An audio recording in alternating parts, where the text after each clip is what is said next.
Assalamu alaikum students, my name is Aisha Kausar and I am lecturer at Federal Science College. Okay students, today we are going to start new chapter number 8. First of all इसकी कुछ definitions, कुछ concepts discuss कर लेते हैं जो कि most important हैं। ये डेफिनेशंस लाजमी एग्जाम्स में आती हैं, इनमें से कोई ना कोई एक शॉर्ट क्वेश्चन में ज़रूर आती है। ठीक है, तो आपने एग्जामिनेशन पॉइंट ऑफ व्यू से इसको ज़रूर गौर से सुनना है, अच्छे तरीके से समझना है और लर्न ज़रूर करना है। ठीक है, सबसे पहले बात करते हैं प्रोजेक्शन की। प्रोजेक्शन क्या है, आप इसको साया समझ लें, किसी चीज़ का अक्स समझ लें, ठीक है, इमेज कह लें, शेडो कह लें। ठीक है, तो प्रोजेक्शन क्या है, किसी भी चीज़ का, किसी पॉइंट का, किसी लाइन का जब आप शेड की बात करें, शेडो की बात कर रहे हैं, तो उसे आप एक नाम देते हैं प्रोजेक्शन का। ठीक है, तो projection of a point on a line segment, किसी एक पॉइंट का एक लाइन सेगमेंट, लेट सपोज के लाइन सेगमेंट है हमारे पास ए बी और ये पॉइंट पी कह देती हूँ मैं कि पी है, तो इसका प्रोजेक्शन क्या होगा इस लाइन सेगमेंट के ऊपर।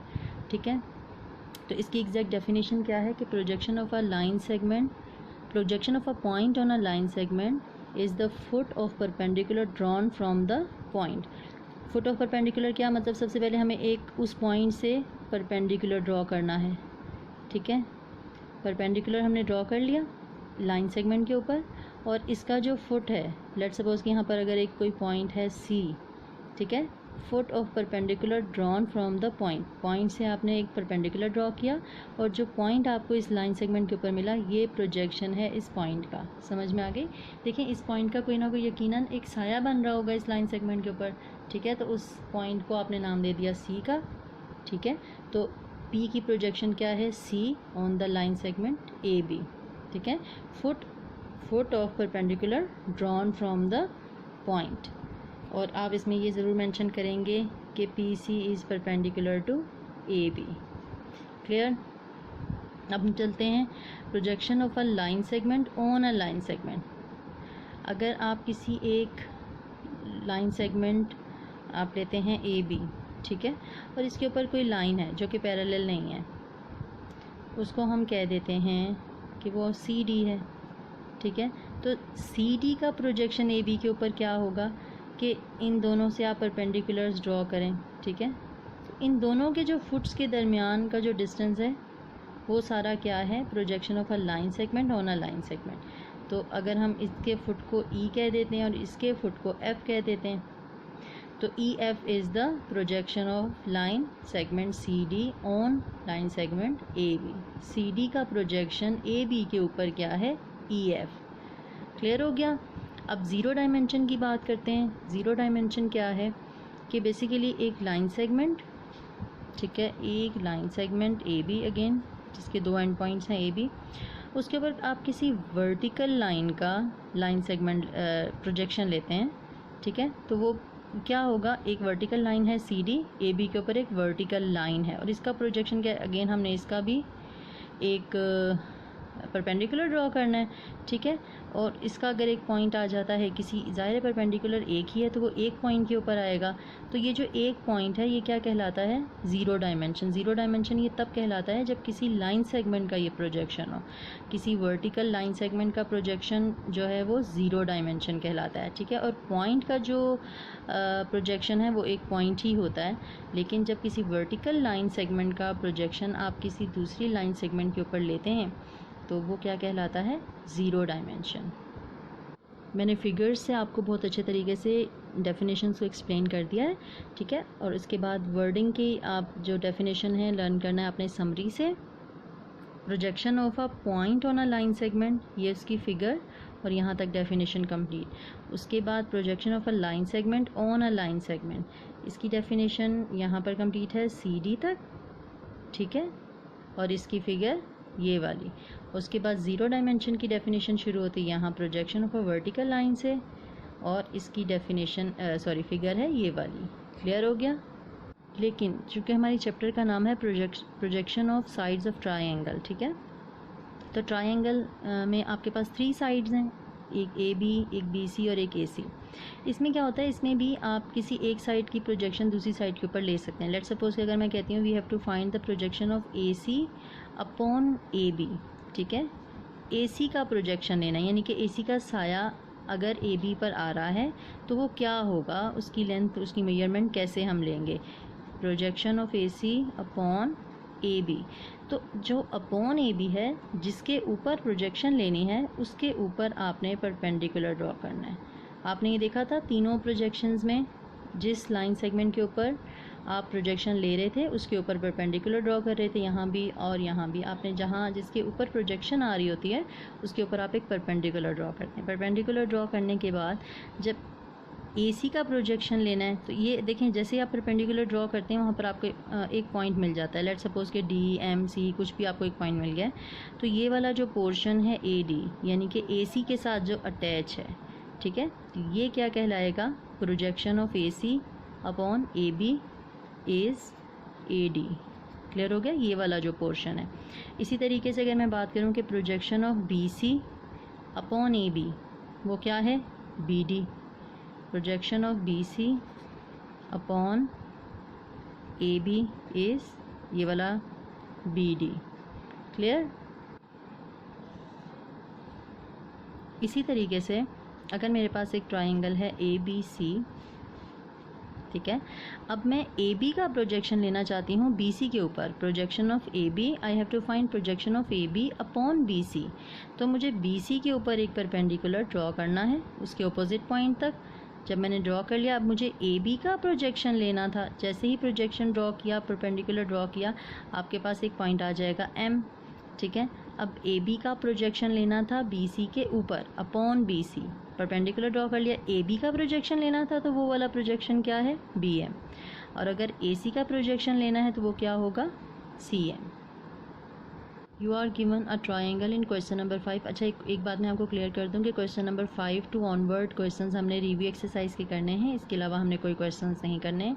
रिव्यू 8 क्या मैं क्वेश्चन नंबर 5 से लेकर क्वेश्चन नंबर 10 तक हमने इसको कंप्लीट करना है, ठीक है। आपके पास एक ट्राइंगल है जिसमें 3 साइड्स गिवन है, BC, AC और AB, जो कि मैंने मेंशन कर दी। But we have to find length of projection of AC upon BC। AC का प्रोजेक्शन लेना है BC के ऊपर, ठीक है। तो इट मीन्स कि BC पर हमें एक परपेंडिकुलर ड्रॉ करना है टू द अपोजिट पॉइंट। हमने परपेंडिकुलर ड्रॉ कर लिया। अब AC का प्रोजेक्शन लेना है ना हमने, ठीक है। तो लेट्स सपोज कि ये पॉइंट आ गया D, परपेंडिकुलर जो है वो BC पर एक पॉइंट D पर जाकर उसका फुट जो है वो कंप्लीट हो रहा है, और AC का प्रोजेक्शन लेना है BC के ऊपर, तो दैट इज़ ये जो पोर्शन है CD, ये CD पोर्शन है जो हमने फाइंड आउट करना है। अब इसका फॉर्मूला क्या है, थ्योरम नंबर 2 के अकॉर्डिंग ये हमने प्रूव किया हुआ है, ठीक है, और उसके अकॉर्डिंग हम ये फार्मूला यूज़ करते हैं। हमने AC का प्रोजेक्शन लेना है BC के ऊपर, तो ठीक है, यहाँ पे सम ऑफ स्क्वायर्स ऑफ 2 साइड्स हैं। कौन कौन सी साइड्स हैं, projection of AC upon BC, ये 2 साइड्स आ गई जिनके स्क्वायर्स का सम है। फिर -2 टाइम्स, कौन सा 2 टाइम्स, जिसका प्रोजेक्शन है, यानी कि AC का प्रोजेक्शन लेना है ना, प्रोजेक्शन ऑफ AC, तो -2 टाइम्स ऑफ जिसका प्रोजेक्शन लिया वो, और जो प्रोजेक्शन है दैट इज़ CD, ठीक है। इन दोनों को आपने ट्वाइस मल्टीप्लाई करना है। अब हमारे पास कौन सी साइड बच गई है, AC और BC यूज़ हो चुके हैं। AB साइड जो बच गई है उससे आपने यहाँ पर उसका स्क्वायर लिखना है, ये 3 साइड के स्क्वायर, और उसके बाद ये जो 2 के साथ हैं वो दोनों साइड जो हैं वो स्क्वायर के बगैर होंगी। You just have to put the values, तो आप CD की लेंथ फाइंड आउट कर लेंगे। स्टूडेंट्स, वन थिंग जो है वो यहाँ पे हमारे से मिस्टेक हो गई है, एक चीज़ क्लियर कर लें। यहाँ पे जो फार्मूला है projection of AC upon BC -2 times, अब जिसके ऊपर प्रोजेक्शन है ना वो लेना है, यहाँ पर BC लेना है, और जो प्रोजेक्शन है CD, इट मीन्स यहाँ पे 17 की जगह है 21, और यहाँ पर है हमारे पास 42, यहाँ पर भी आ गया 42, और यहाँ पर भी आ गया 42। सिंप्लीफाई करने के बाद 42 जब यहाँ आकर डिवाइड होगा, 42 सेंटीमीटर है, ठीक है, ये 42 सेंटीमीटर, तो स्क्वायर से 1 सेंटीमीटर कैंसिल, तो लेंथ ऑफ CD क्या आ जाएगी, 15 सेंटीमीटर, यानी कि the length of projection is 15 centimetre. इसी तरीके से क्वेश्चन नंबर 6 है जो कि आपने खुद करना है। Okay students, question number 9 solve करते हैं। इसमें हमारे पास 3 साइड्स गिवन है और we have to decide whether the triangle ABC is acute, obtuse और राइट। एक्यूट एंगल ट्राइंगल है या ऑब्ट्यूज है या राइट है। राइट ट्राइंगल तो आपको पता है कि जिसमें एक साइड का स्क्वायर बाकी 2 स्क्वायर्स के सम के इक्वल होता है। एक्यूट ट्राइंगल और ऑब्ट्यूज ट्राइंगल क्या होती है, जिसमें कि थर्ड साइड का स्क्वायर छोटा होता है बाकी दो साइड के स्क्वायर से। अगर तो सी स्क्वायर इक्वल आ जाता है ए स्क्वायर प्लस बी स्क्वायर, तब तो ये बात कंफर्म हो जाती है कि the triangle is right triangle. अब हमने सी पे कौन सी साइड रखनी होती है? Longest side. ठीक है, लॉन्गेस्ट साइड को आप सेपरेट करें और बाकी दो साइड्स के स्क्वायर का सम लें। तो ये अगर left hand side right hand side equal prove हो जाता है, तब तो आप कह देते हैं it is right angle triangle. और अगर थर्ड साइड का स्क्वायर यानी कि जो भी लॉन्गेस्ट साइड है उसका स्क्वायर छोटा आ जाता है बाकी दो स्क्वायर्स के सम से, तो the triangle is acute triangle. Clear हो गया। और अगर सी स्क्वायर बड़ा आ जाता है ए स्क्वायर प्लस बी स्क्वायर के, तो तब ट्राइंगल इज़ ऑब्ट्यूज ट्राइंगल। ठीक है, तो अब क्या करना है आपने, जब आपके पास अगर कोई एक साइड कम आ जाती है, ठीक है, उसका स्क्वायर कम आ जाता है, तो आपने बारी बारी तीनों केसेस में इसको प्रूव करना है। यानी कि अगर आपने सी स्क्वायर लिया है, फिर अगली बार आप लेंगे A square is less than B square plus C square, next time आप लेंगे B square is less than A square plus C square. आपको ये प्रूव होगा जब आप इसको सॉल्व करेंगे। ठीक है, इसको सॉल्व करना शुरू करते हैं। लॉन्गेस्ट साइड है हमारे पास 8, भी लॉन्गेस्ट साइड है उसे मैंने साइड पे कर लिया और बाकी दो साइड्स के स्क्वायर का सम ले लूँगी और इसको सिंप्लीफाई करूँगी। ये इक्वल है? Definitely it's not equal. और इसकी कंडीशन क्या है कि 64 यानी कि जो लॉन्गेस्ट साइड सी स्क्वायर था वो छोटा आ गया है 74 cm स्क्वायर के। अब आपने क्या करना है, जब 8 एक बार यहाँ पे रखा है, अब आपने एक बार 7 यहाँ पे रखना है और 5 सेंटीमीटर स्क्वायर और 8 सेंटीमीटर स्क्वायर को सिंप्लीफाई करना है। सेम यही कंडीशन प्रूव होगी। उसके बाद एक बार आपने 5 सेंटीमीटर स्क्वायर यहाँ पे रखना है, यहाँ पर आपके पास 7 स्क्वायर और 8 सेंटीमीटर स्क्वायर। ठीक है, एट द एंड आप लिखेंगे hence the given triangle is acute triangle. ठीक है, प्रूव हो जाएगा कि ये एक्यूट ट्राइंगल है। इसी तरीके से क्वेश्चन नंबर 10 बिल्कुल सेम इसी तरीके से आपने खुद करना है। हमें एक 3 मेजरमेंट्स गिवन थी और हमने एंगल ए फाइंड आउट करना है। तो तीनों मेजरमेंट के लिए हमने पैथागोरस यूज़ किया। वही जो लॉन्गेस्ट साइड है उसको साइड पे रखकर left hand side right hand side जब प्रूव हो गए इक्वल हैं, तो इट मीन्स कि ये ट्राइंगल एक राइट ट्राइंगल है। अच्छा, एक और बात कि लॉन्गेस्ट साइड के सामने एंगल ए है। ठीक है, स्मॉल ए के सामने कैपिटल ए होता है, स्मॉल सी के सामने कैपिटल सी, स्मॉल बी के सामने कैपिटल बी के सामने स्मॉल बी। ठीक है, तो जो लॉन्गेस्ट साइड थी उसके सामने एंगल ए आ रहा है और लॉन्गेस्ट साइड के सामने हमेशा किसी भी राइट ट्राइंगल में 90 होता है।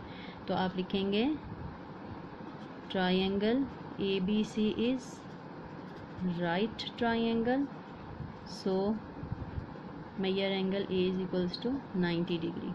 नंबर 8 में ये सारा प्रोसीजर रिपीट होगा जिसमें आप प्रूव करेंगे कि पैथागोरस है। और अब हमने एंगल बी फाइंड आउट करना है। लेट सपोज कि ये एंगल अल्फ़ा है या एंगल थीटा कह दें, आपने ये फाइंड आउट करना है थीटा।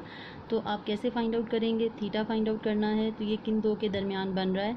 परपेंडिकुलर और हाइपोटेन्यूस के दरमियान। ठीक है, परपेंडिकुलर और हाइपोटेन्यूस का कौन सा रिलेशन है? Sine theta. तो आप लिखेंगे sine theta is equals to perpendicular over hypotenuse. Perpendicular है आपके पास 8 सेंटीमीटर। दोनों को सिंप्लीफाई करके आप साइन इनवर्स ले लेंगे, आपके पास थीटा आ जाएगा। Okay students, take care and अल्लाह हाफिज़।